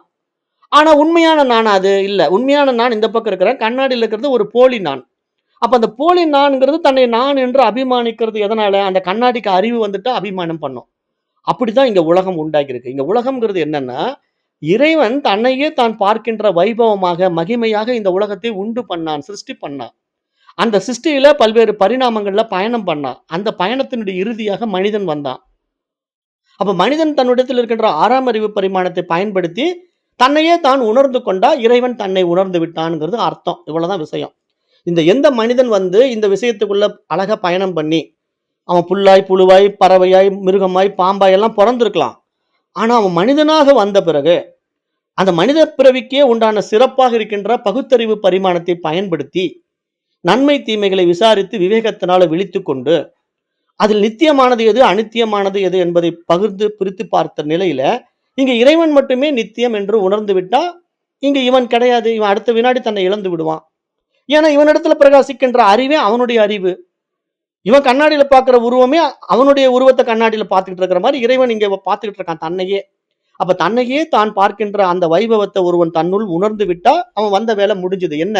அந்த உபாதிக்கு வேலை முடிஞ்சது. அந்த உபாதி என்ன நடந்துரும்? இறைவன் தன்னை பார்த்து விட்டான் அந்த உபாதியில. அவ்வளவுதான். இனிமேல் அந்த உபாதிக்கு தன்னை வைத்துக்கொண்டு பார்க்க வேண்டிய அவசியம் கிடையாது. அந்த நிலை தான் இங்க நம்ம அடைய வேண்டிய இலக்கு. வீடு பேறு, விடுதலை, லிபரேஷன், அப்புறம் முக்தி, மோட்சம் அப்படின்னு நீங்க என்ன பேர் வேணா குடுத்துக்கங்க. எல்லாமே என்ன தெரியுமா? இறைவன் தன்னை பார்த்து விட்டா, அவ்வளவுதான். அவன் அந்த பொருள அடுத்து பயன்படுத்த மாட்டான். அந்த நிலைக்கு தான் இப்ப நம்ம எல்லாருமே போறோம். அதுக்கு பேரு தான் இரண்டற்ற நிலை அப்படின்னு இங்க சாஸ்திரம் சொல்லுது. அப்ப இங்க அறுதி நிலைய சனத்குமார மகரிஷி சொல்ல வரும்போது என்ன சொல்லிட்டாருன்னா, இங்க இறைவன், நான் என்ற வேறுபாடு கிடையாது. இரண்டற்ற ஒன்றேயான அத்வைத நிலை அது. அது வாக்கிற்கோ, மனதிற்கோ எட்டாத அனுபவம் என்ற ஒரு விஷயத்தை நம்ம இங்க நன்கு உணரக்கூடிய நிலை அது. அப்ப இறைவன் என்றோ, நான் என்றோ பிரிக்க முடியாத அந்த இரண்டற்ற நிலையை இங்கு ஆத்மா என்று அழைக்கப்படுகிறது என்று சனத்குமாரர் இங்க சொல்றார். ஏன்னா இங்க இறைவன் வேறு, நான் வேறு அப்படிங்கிற ஒரு நிலைக்கு வந்து இங்க ஆத்மான்னு பேரு. ஏன்னா உண்மையா ஆத்மாங்கிறது ஒரே ஆத்மா தான். அது பரமாத்மா மட்டும் தான் இருக்கிறார். ஆனா நாம என்ன பண்ணிட்டோம்? டுயாலிட்டில போய் நெறைய பாடங்கள படிச்சுக்கிட்டதுனால நெறைய ஜீவாத்மாக்கள் இருக்குன்னு புரிஞ்சுக்கிட்டோம். அப்புறம் நீ ஒரு ஆத்மா, நான் ஒரு ஆத்மான்னு வேற பேசிக்கிட்டு இருக்கிறோம். அப்ப இதெல்லாம் என்ன? நம்மளுடைய மனசு தான் இந்த மாரிலாம் உருவகப்படுத்திக்குது. எப்படி நீ ஒரு ஆள், நான் ஒரு ஆள்ன்னு பேசிக்கிறோம். நம்மகிட்ட இருக்கிற இருமை புத்தி என்ன தெரியுமா? நீ வேறு விடல், நான் வேறு உடல் அப்படிங்கிறதுனால, நீ வேறு, நான் வேறுன்னு சொல்றோம். அப்புறம் நம்ம படிச்சுட்டோம். படிச்ச உடனே நான் என்ன பண்ணிட்டேன்? நான் டாக்டர் ஆயிட்டேன், நீ வக்கீல் ஆயிட்ட. அப்ப நீ வக்கீல், நான் டாக்டர் அப்படின்னு பிரிச்சுக்கிறோம். அப்ப இந்த மாரி பிரிவினைகள் எல்லாமே எப்படி நம்மகிட்ட ஏற்படுத்தப்பட்டதுன்னா, நம்முடைய எண்ணங்களால் எழுந்த பிரிவினைகள் இதெல்லாம். ஆனா இந்த எண்ணங்களற்ற நிலையில நம்ம எல்லாரும் ஒரு இடத்துல சமமாகுறோம்ல, அந்த இடம் எது? தூங்கும்போது. நீங்க நல்லா டீப் ஸ்லீப் போயிட்டீங்கன்னா, நீங்க வேற, நான் வேற கிடையாது. ஏன்னா தூக்கத்துல நீங்களும் இல்ல, நானும் இல்ல. நம்ம எல்லாரும் ஒரே இடத்துல இருக்கிறோம். அந்த ஒரே இடம் என்ன? அதுதான் இறைவனுடைய இடம். இறைவனே அவனா தான் இருக்கிறான். அந்த இடத்துல இருக்கிறான். அப்ப இறைவனுடைய நிலத்தை அந்த இடத்துல நீங்க அனுபவமாக்க முடியலல்ல. கனவுலயும் முடியாது, நனவுலயும் முடியாது, தூக்கத்திலயும் முடியாது. அப்ப எப்பதான் முடியும்? இப்ப இந்த மாரி அத்தியாத்ம ஞானத்துக்குள்ள வந்து தன்னை உணரும்போது முடியும். அப்ப அந்த நிலை எப்ப சாத்தியம்? நனவு நிலையில உண்மையிலேயே ஒருத்தன் விழிச்சுக்கணும். இப்ப நனவு நிலையில நெறைய பேர் தூங்கிட்டு இருக்கான். தூங்காமல் தூங்குவது அப்படின்னா என்னன்னா, இப்ப நீங்க நனவு உலகத்துல வாழ்ந்துகிட்டு இருக்கிற இந்த காலகட்டத்திலேயே, இது போன்ற ஒரு உயரிய வித்தைய உங்களால உள்வாங்க முடியும்னா, நீங்க விழிச்சுக்குவீங்க. அப்ப நீங்க நனவு நிலையில விழிச்சுக்கிட்டா, நீங்க விழித்து விட்டவர்கள், விழிப்புணர்வு பெற்றவர்கள்னு அர்த்தம். இததான் வள்ளல் பெருமான் சொல்வாரு, "விழித்திரு" அப்படின்னு. ஏன்னா விழித்திருன்னா, இங்க நீ விழிச்சுக்கணும். இந்த இடத்துல நீ விழித்துக் கொண்டா, நீ வந்த வேலை முடிஞ்சதுப்பா. நீ யாருன்னு உன்ன தெரிஞ்சுக்கிட்ட இல்லையா? இறைவன் தான் நீ, நீ தான் இறைவன். அவ்வளவுதான். அதுக்கு வேற இங்க விளக்கம் குடுக்கறது இரண்டற்ற நிலையில என்னத்த சொல்றதுக்கு இருக்கு? ஒண்ணுமே இல்லை. அதுதான் ஆத்மா. அப்படின்னு சொல்லும்போது, அப்ப அங்க ஒரே ஆத்மா, பரமாத்மா மட்டும் தான் இருக்காரு. இங்க நான் எங்க தனியா ஜீவாத்மான்னு ஒருத்தன் இருக்கிறேன். இங்க அப்படி ஒரு ஆத்மாவே கிடையாது அப்படிங்கிறது இங்க சொல்றது தான் அத்வைதம். அத இங்க வந்து உபனிஷத்து அழகா சுட்டிக்காட்டுது. அப்ப உடனே நாரத மகரிஷி கேட்கிறாரு. அப்ப அந்த ஆத்மா அப்படிங்கிறத கொஞ்சம் எனக்கு விவரமா சொல்லுங்களேன் அப்படின்னு கேட்கும்போது, ஆத்மா பற்றிய கருத்தை கூறுகின்றேன் நாரதனே. கீழேயும் ஆன்மாதான், மேலேயும் ஆன்மாதான். பின்னாலும் ஆன்மாதான், முன்னாலும் ஆன்மாதான். தெற்கேவும் ஆன்மாதான், வடக்கேவும் ஆன்மாதான். ஆன்மாவே இங்கு அனைத்துமாக ஆகியுள்ளது. இவ்வாறு காண்பவன், இவ்வாறு சிந்திப்பவன், இவ்வாறு அறிபவன் ஆன்மாவிலேயே சுகத்தை காண்கின்றான். அவன் சொந்த நாட்டை ஆள்பவன் ஆகின்றான். எல்லா உலகங்களிலும் அவன் விரும்பியது போல வாழ்கின்றான். இதற்கு மாறாக அறிபவன், அதாவது இரண்டற்ற நிலையை உணராத, அத்வைத நிலையை அனுபவமாக்காத துவைதியாக இருக்கின்றவன் பிறரால் ஆளப்படுகின்றான், பிறரால் அடிமைப்படுத்தப்படுகின்றான் அப்படிங்கிற ஒரு ஆழமான உண்மையை இங்க அடுத்த விஷயத்துல எடுத்து சொல்றார். அப்ப இங்க நீங்க என்ன புரிஞ்சுக்கணும்னா, இரண்டாவதாக ஒரு விஷயம் வருதுன்னா, அது இன்னொருத்தனால் கையாளப்படக்கூடியதா போயிடும். அது அடிமைக்கு உட்பட்டதா ஆகிவிடும். அந்த நிலையில் தான் இறைவன் வந்து நம்ம அடிமைப்படுத்தி வைக்கிறதுக்கு இறைவன் இருக்க மாட்டான்னு சொல்றேன். இப்ப நீங்க எப்படி இத புரிஞ்சுக்கணும் அப்படின்னு நான் உங்களுக்கு விளக்கமா குடுக்கணும்னா, இப்ப விநாயகரா இறைவன் வந்துட்டாருன்னு வச்சுக்கங்க ஒரு பேச்சுக்கு. நீங்க விநாயகர வச்சு பிச்சை எடுக்கிறீங்கல்ல. 3 நாள் விநாயகர வச்சு பிச்சை எடுக்கிறீங்க. அப்ப விநாயகரா இறைவன் வந்துட்டான்னா, 3 நாள் விநாயகர பிச்சை எடுக்கிறதுக்கு நிர்பந்தம் பண்ணது யாரு? நாம பண்ணிட்டோம். நாம விநாயகருக்கு நடுச்சந்தில நிக்க வச்சு, "வாங்கப்பா வந்து எல்லாம் கும்பிட்டு கும்பிட்டு காச போட்டு போங்க" அப்படின்னு சொல்லி பிச்சை எடுக்க வைக்கிறோம். அப்ப இந்த நியதிக்கு இறைவன் வருவானா? யோசனை பண்ணி பாருங்க. அப்போ இன்னொருத்தரால ஆளப்படுகிறான் இல்லையா? இன்னொருத்தரால் கையாளப்படுகிறான் இல்லையா? அப்படி இருக்கிறவன் கடவுளாக இருக்க முடியுமா? அப்படிங்கிற ஒரு கேள்விய எழுப்புறார். சனத்குமார் அவர் எழுப்புறாருங்க. நீங்க உடனே என்கிட்ட சண்டைக்கு வந்துறக்கூடாது. ஏன்னா நான் இப்படி வெளிப்படையா பேசுறேன் அப்படிங்கிறதுனால நெறைய பேர் என்ன இந்த ஆள் என்ன சாமியாரா? இல்ல அத்வைதியா? இல்ல இந்த ஆள் வந்து ஏதாவது நாஸ்திகனா? அப்படிங்கிற சந்தேகத்தோட என்ன அணுகக்கூடாது. நான் வந்து ஸ்ட்ரெய்ட் ஃபார்வர்டா பேசிடுவேன். என்கிட்ட வந்து ஒளிவுமுறை கிடையாது. ஏன்னா நான் சாஸ்திரத்துல இருக்கிறத அப்படியே எடுத்து உங்ககிட்ட சொல்றேன். அப்ப நான் விநாயகர் சதுர்த்திக்கு விரோதமானவனான்னு கேட்கக்கூடாது. விநாயகர் சதுர்த்திக்கு விரோதமானவன் இல்ல. விநாயகர் சதுர்த்திக்கு உண்டான விளக்கத்த சொல்லிக்கிட்டு இருக்கிறேன். அப்ப இங்க வந்து சனத்குமாரர் என்ன சொல்றாருன்னா, இன்னொருவனால் ஆளப்படுகின்ற ஒரு நிலை வந்தால் அது அடிமை நிலை. அந்த அடிமை நிலையில் இறைவன் இருக்க முடியாது. அப்ப நீங்க கோயில்ல வச்சு இறைவன நீங்க தாலாட்டுறது, படுக்க வைக்கிறது, அப்புறம் அவனுக்கு வந்து பூஜை பண்றது, அவன வந்து ட்ரெஸ்ஸ மாத்துறது, இதெல்லாம் அடிமை நிலை இல்லையா? உங்களுக்கு குழந்தையா ஒருத்தன் வந்துட்டான்னா, அந்த குழந்தைய நீங்க எப்படியெல்லாம் டிசைன் பண்ணி பார்க்குறீங்க? அந்த குழந்தைக்கு விருப்பமான ட்ரெஸ்ஸ போட்டு பார்க்குறீங்க. அந்த குழந்தைக்கு விருப்பமான மேக்கப் பண்ணி பார்க்குறீங்க. ஒரு நாள் அவன மொட்டை அடிச்சு பார்க்குறீங்க. அவன் கேட்டானா? எனக்கு மொட்டை அடிப்பா திருப்பதிலன்னு கேட்டானா? நீங்களா கூட்டு போய் மொட்டை அடிச்சு விட்டீங்க. அப்புறம் நீங்களா ஒவ்வொன்னும் அவனுக்கு ட்ரெஸ்ஸ மாத்தி மாத்தி போட்டு இப்படிதான் இருக்கணும், அப்படிதான் இருக்கணும்னு அவன கட்டாயப்படுத்துறீங்க. அப்ப ஒரு வகையில அந்த குழந்தை உங்களுக்கு அடிமை மாரி தானே வாழ்றான். அப்புறம் அவன் விழிச்சுக்கிறான். ஒரு காலத்துல விழிச்சுக்கிட்ட பிறகு நீ சொல்றதெல்லாம் நான் கேட்க மாட்டேன். நான் ஹேர் ஸ்டைல மாத்துவேங்கிறான். நான் ட்ரெஸ்ஸ மாத்துவேங்கிறான். அது வேற நிலை. அப்ப எதுக்கு இத சொல்றேன்? ஒவ்வொரு தனி மனிதனும் தான் சுதந்திரமாக இருக்க வேண்டும் என்று விரும்புகிறான். அப்ப அந்த சுதந்திரம் தான் அவனுடைய ரியாலிட்டி. அவனுடைய இயல்பு. அது எல்லாரிடத்திலும் உண்டு. எல்லா ஜீவராசிகளிடத்திலும் உண்டு. ஒரு எறும்பிலிருந்து யானை வரைக்கும் தன்னுடைய சுதந்திரத்தை பறிக்க விரும்பவே விரும்பாது. ஆனால் அதை அடிமைப்படுத்தும்போது, அது தன் சுதந்திரத்தை இழந்து விடுகிறது இல்லையா? துன்பத்துக்கு உட்படுகிறது இல்லையா? அப்படி துன்பத்துக்கு உட்படுகின்ற ஒரு ஜீவராசியாக, ஒரு சராசரி மனிதனாக இறைவன் எப்படி இருக்க முடியும்? அப்படி இருக்கவே முடியாது. அப்படி இறைவனை அடக்கவே முடியாது. அப்படி இறைவனை ஒடுக்கவே முடியாது. அப்ப அப்படிப்பட்ட இறைவனை கொண்டு போய் நான் இதுக்குள்ள ஒடுக்கிட்டேன், அதுக்குள்ள ஒடுக்கிட்டேன். இப்ப விநாயகர வச்சு கும்பிடுறேன்லாம் சொல்றது எவ்வளவு ஒரு மூடத்தனம், முட்டாள்தனம். இதிலிருந்து விழிச்சுக்குங்க. அதுக்கு பேரு தான் விழிப்புணர்வு. சாஸ்திரம் அததான் சொல்லிக் குடுக்குது. விழிப்புணர்வு அப்படின்னா, ஏதோ தூங்காம விழிச்சுக்கிட்டு இருக்கிறது இல்ல. அஞ்ஞானத்தை நீக்கிக் கொள்வது. நம்முடைய அறியாமையை போக்கிக் கொள்வது. நாம் அந்த தூய அறிவாகத்தான் இருக்கிறோம் என்று நம்மை நாம் உணர்வது. அதுக்கு பேர் தான் விழிப்புணர்வு, விழிப்பு அப்படின்னு இங்க சாஸ்திரம் சொல்லிக் குடுக்குது. அப்ப இங்க எல்லாமாய் இருப்பது எது? இறைவன். அப்ப எங்கும் எதிலும் நீக்கமற நிறைந்திருப்பது எது? அதே இறைவன். அதுக்கு பேர் என்ன? ஆத்மா. அப்ப ஒரே ஆத்மா, பரமாத்மா மட்டும் தான் இருக்கின்றார்.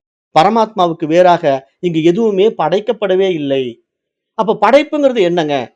வெறும் நிகழ்வு. திரைப்படம் மாதிரி ஓடிக்கிட்டு இருக்கும். அந்த ஓட்டத்துல ஏகப்பட்ட விஷயங்கள் வரலாம். ஏகப்பட்ட கதாபாத்திரங்கள் வரலாம். ஆனா அந்த கதாபாத்திரங்கள் எல்லாம் உண்மையா? கிடையவே கிடையாது. படம் பார்க்குற வரைக்கும் உண்மை மாரி இருக்கும். படம் கலைஞ்ச பிறகு அவன் கதாநாயகன் பெரிய கோடீஸ்வரனா மாறி இருக்கிற மாரி படத்த முடிப்பான். ஆனா உண்மையிலேயே போய் கதாநாயகன கேட்டீங்கன்னா, எங்கப்பா அந்த புரொடியூசர் பணமே ஒழுங்கா தரல. சம்பளம் கூட வரலம்பான். ஆனா படத்துல அவன் பெரிய கோடீஸ்வரனா படத்த முடிச்சிருப்பான்.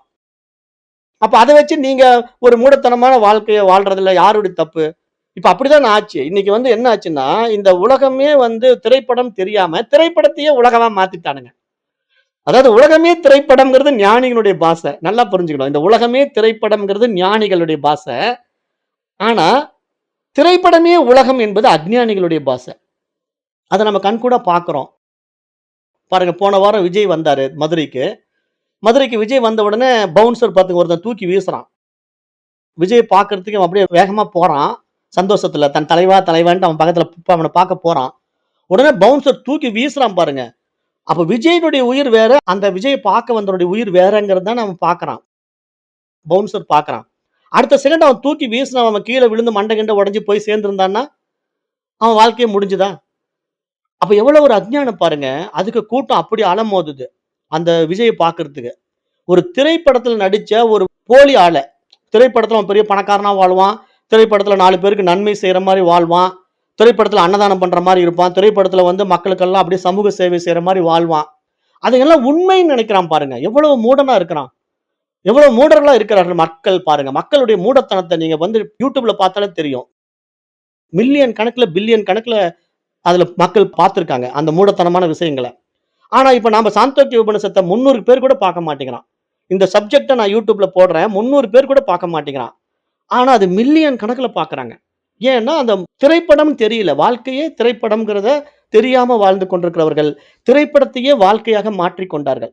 அப்ப அப்படிப்பட்டவர்கள கொண்டு வந்து அரசால விட்டா எப்படி இருக்கும்? அவன் சினிமால பண்றதெல்லாம் நேர்ல பண்ணுவானா? சினிமாவுல அப்படியே எம்ஜிஆர் வந்து அப்படியே ஒரு வயசான கிழவிய கட்டி பிடிச்சு முத்தம் குடுத்தாரு. நேர்ல வயசான கிழவிய கட்டி பிடிச்சு முத்தம் குடுக்குற மாரி ஒரு சீன எடுத்துட்டா, அதுல அவர் எப்பயுமே அப்படி பண்ணிட்டு இருப்பாரா? இதெல்லாம் வந்து சம்பாதிக்கிறதுக்காக, அரசியல் பண்றதுக்காக இப்படியெல்லாம் மக்கள வந்து முட்டாள்களா மாத்துனாங்க. அதுல இப்ப இன்றைக்கு எல்லா நடிகர்களும் உள்ள வந்து இப்படியெல்லாம் மக்கள வச்சு பணம் பண்றாங்க, அரசியலுக்கு வராங்க. ஆனா இவங்க அவங்களுக்கு தானே ஓட்டும் போடுறாங்க. இப்ப நம்ம நாட்ட ஆள்றவங்கலாம் பாருங்க, வெறும் சினிமாக்காரங்க தான் ஆள்றாங்க. அப்ப அந்த சினிமாவையே வந்து வாழ்க்கையா பார்க்குறான். அப்ப இவன் எப்படிப்பட்ட மெச்சூரிட்டியா இருப்பான்னு நீங்க பாருங்க. மனிதர்கள் எங்க வந்து சிக்கிக்கிட்டு இருக்காங்கன்னு நீங்க பாருங்க.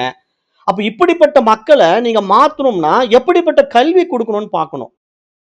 இப்படிப்பட்ட கல்வி குடுத்தா தானே மாறுவாங்க. ஆனா இப்படிப்பட்ட கல்வி போய் சேருதா? 300 பேருக்கு கூட போய் சேர மாட்டேங்குதுங்க. ஆனா மில்லியன் கணக்குல அந்த மாரி கல்வி போய் சேருதுங்க. திரைப்படத்த வந்து உண்மை என்று மக்களுக்கு மாற்றம் பண்ணுகின்ற கல்விய உலகம் பூரா போய் சேருது. அப்ப உலகம் பூரா முட்டாள்களா இருக்கிறாங்கங்கிறத நீங்க ஏத்து தான் ஆகணும். அப்ப இப்படிப்பட்ட மூடத்தனத்திலயும், முட்டாள்தனத்திலயும் மக்கள் சிக்கிக்கொண்டு வாழ்றதுனால தான் இப்படிப்பட்ட கஷ்ட நஷ்டங்கள நம்ம சமுதாயத்துல பார்த்துட்டு இருக்கிறோம். அது எவ்வளவு ஒரு சீர்கேடு, எவ்வளவு ஒரு கேவலமான வாழ்க்கை. அதனால நம்ம எவ்வளவு இயற்கைய கெடுக்கிறோம், எல்லாற்றையும் பாழ் பண்றோம். அது எல்லாம் ஏன்? இந்த ஞானம் இல்லாததுனால. இந்த அத்வைத ஞானம் இல்லாததுனால. இது வந்துவிட்டா, இங்க வாழ்க்கை ஆனந்தமா இருக்கும். இங்க எல்லாமே இறைத்தன்மைக்குள்ள தெரியும்போது, நீங்க யார ஏமாத்த மனசு வரும்? நான் தானே அது அப்படின்னு புரிஞ்சு போனா, அவன போய் ஏமாத்த மனசு வருமா? கலப்படம் பண்ண மனசு வருமா? நான் குடிக்கிற பால் தானே அவன் குடிக்கிறான். அப்படின்னு அந்த பால்ல நம்ம கலப்படம் பண்ணுவோமா? நம்ப சாப்பிடுற சாப்பாடு தானே அவன் சாப்பிடுறான்ட்டு அந்த சாப்பாட்டுல கலப்படம் பண்ணுவோமா? பண்ண மாட்டோம். ஏன்? எல்லாம் ஒன்றேங்கிற அந்த மனோபாவம். ஆனா எப்ப அந்த மனோபாவம் இல்லையோ, அப்ப நான் வாழ்ந்தா போதும் அப்படிங்கிற அந்த கெட்ட புத்தியில என்ன பண்றான்? எல்லாத்துலயும் கலப்படம். அப்ப இந்த மாரி ஒரு மனநிலைக்கு வந்து மக்கள மாத்திட்டாங்க. என்ன காரணம்? ஒரு குறிப்பிட்ட மனிதர்கள் வாழ்வதற்காக. அந்த வாழ்க்கைய வந்து ஆன்மீகத்திலயும் கொண்டு வந்து நுழைச்சிட்டாங்க. அந்த ஆன்மீக வாழ்க்கையே இன்னைக்கு போலி வாழ்க்கையா போச்சு. இன்றைக்கு பூரா மக்கள் வந்து இதுல மாட்டிக்கிட்டாங்க. ஏகப்பட்ட பொருளாதார இழப்பீடுகளுக்கு உட்படுறாங்க. புரிதலே இல்ல பாவம். ஒரு விநாயகர் கொண்டு வந்து வீட்ல வழிபட்டா என்னுடைய கஷ்டம் தீரும்னு நெனைக்கிறான். ஆனா அந்த விநாயகர் சிலையை கொண்டு வந்து வீட்ல வழிபடுறதுனால அவன் கஷ்டம் தீர்ந்துருமா? வருஷம் வழிபட்டுட்டு தானே இருக்கிறான். போன வருஷம் தான் விநாயகர் சிலை கொண்டு வந்து வழிபட்டான். கஷ்டம் தீர்ந்திருக்கணும்ல. அப்ப இந்த வருஷமும் அதே கஷ்டம். அப்ப கஷ்டம் தீரவே மாட்டேங்குது. அப்ப எப்படிப்பா கஷ்டம் தீரும்? நீ மாறாம எப்படியப்பா கஷ்டம் தீரும்? விநாயகரா வந்து கஷ்டத்த தீர்ப்பாரு. தான் மாறாம எப்படி கஷ்டம் தீரும்? அப்ப நான் மாற வேண்டும் என்ற ஒரு நியதி யாருக்குள்ள வருதோ, அவன் மட்டும் தான் வாழ்க்கைய மாத்திக்க முடியும். அவன் மட்டும் தான் இறைவனாக மாற முடியும். அப்படிப்பட்ட வாழ்க்கை தான் ஆனந்த வாழ்க்கையாகவும் ஆக முடியும் என்பதை இங்க சனத்குமாரர் சொல்றார். அப்ப இரண்டற்ற அத்வைத நிலையில் இறைவனே எங்கும் நீக்கமற நிறைந்துள்ளார் என்பது முதலில் கூறப்பட்டது. பின்னர் நானே எங்கும் நிறைந்துள்ளேன் என்பது பேசப்பட்டது.